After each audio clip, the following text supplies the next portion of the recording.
There were plenty of people when I first got started in this movement who were like, I think gay people are okay, but why do you have to call it marriage? If we were to just call them bigots and you're wrong, you're bad, you're not going to move things along.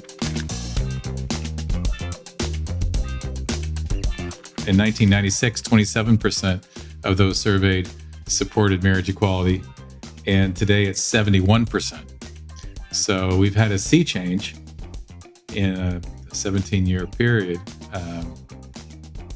How did that happen? But maybe first talk about, why do you care and how did you get involved in this?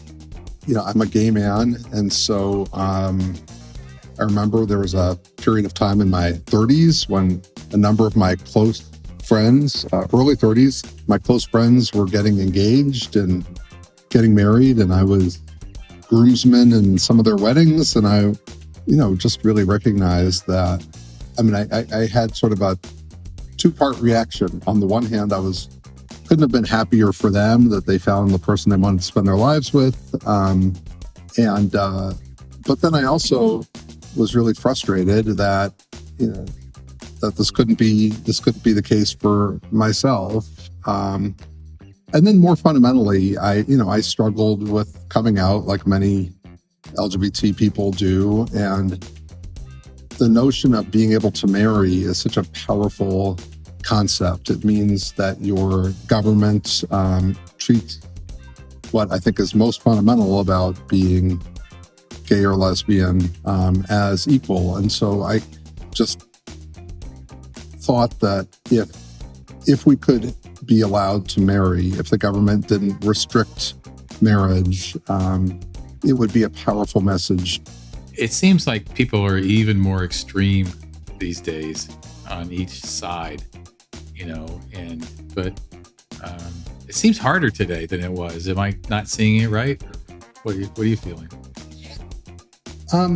There's no question things are more stratified now.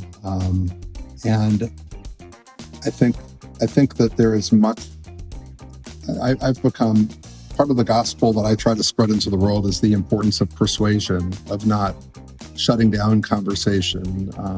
You mentioned, Jeff, that the marriage movement went from 20-something percent, 27% to 71%. That's because we were able to convince people to come along with us. Through lots of different techniques and approaches and losses and dealing with people who were, sort of negative and all of that.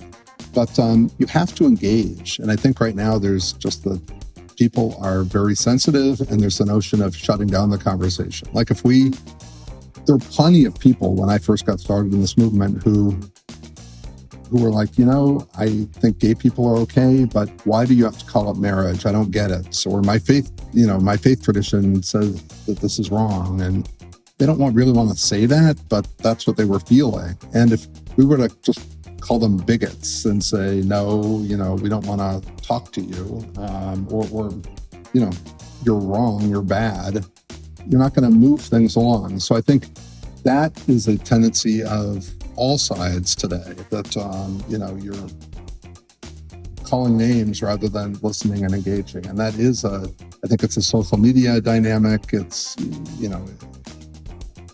could probably, write many books about why America and the world, I think, are in this place right now. But so I think that good old-fashioned engagement and persuasion is really important.